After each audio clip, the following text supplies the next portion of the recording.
Well, it definitely has been a long day and a long couple of days. And really, my biggest symptom, and something that I've never experienced before, of course, it's never fun to have a fever, which I do have. So it's not fun. It's extremely hot today. And on top of that, I have a fever.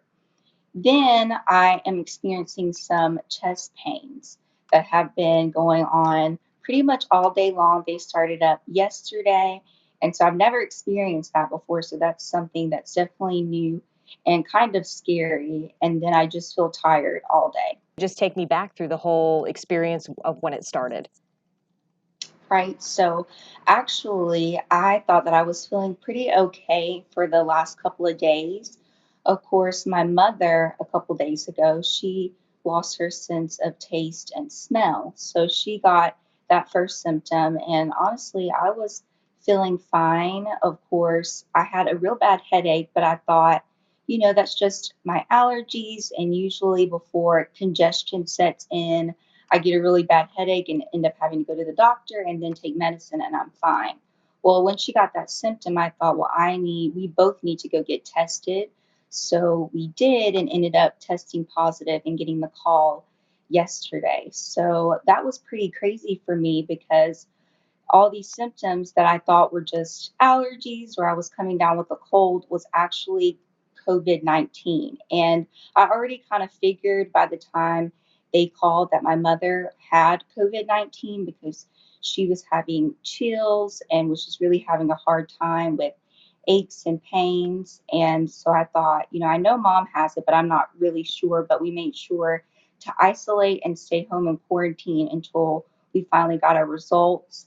And ever since that couple of days when my mother ended up losing her sense of taste and smell, of course, I had little symptoms here and there where, of course, I felt hot all the time and my head was hurting, but I just assumed, it's allergies, I'm just tired, and finally got my diagnosis that I was positive. One thing that I made sure to mention on my post is that it's extremely contagious and it's so unknown. There's so many different studies that are still going on trying to figure out about this crazy virus. And so, my best advice for anyone and for anyone feeling discouraged, I don't want anyone to just feel so discouraged, like no matter what I do, it's not going to help. That's absolutely not true. I think it's just taking care of yourself, taking care of others by being responsible, wearing a mask, washing your hands, making sure that you keep a proper 6 foot distance between others, and just being careful wherever you go. And if you don't have to be out, don't go out. So that would be my best advice. And don't give up hope. I have COVID-19, my mother has COVID-19, and it's so different in so many different people. Everyone has different symptoms. So just take it one day and one step at a time and we can all get through this, I believe. How's your mom doing? Right now, she is laying down. She has been resting pretty much all day and has had some spells of chills, of course, fever, low grade fever, both her and myself. And we're just basically trying to take care of ourselves at this moment. Thankfully, my grandmother and my dad tested negative, so they don't have it. So we're just trying to keep our social distance from them in quarantine and make sure that we are not spreading this to anyone else. Even before you got COVID-19, um, the virus put a little damper on your plans, I imagine. Talk a little bit about that. It did. So I've actually been Miss Alabama for a year already, a year and a couple of months because of COVID-19. We weren't able to have our competition because we didn't want to get anyone who was coming to the competition, any of them to get coronavirus for them to be safe. And as well as the whole Miss Miracle organization decided that they were going to take a pause on this year's competition. So we followed suit to make sure that we were taking the proper precautions for everyone. So I will stay on as Miss Alabama for this next year. And if they need me for anything virtually, I'm here.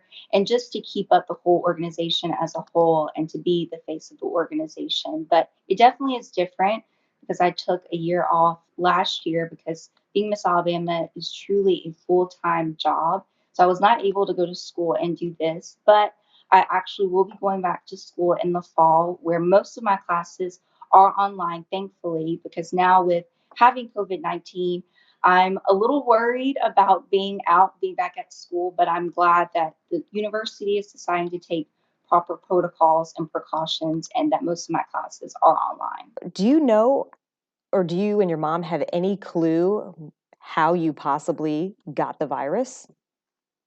We do not. And it's so crazy because, again, it's so contagious. And we tried to be as careful as possible, but we just don't know. We can't pinpoint because the test doesn't come back with, oh, you have it, and this is exactly where you got it from. But we have just been trying to be as careful as possible. We are at home.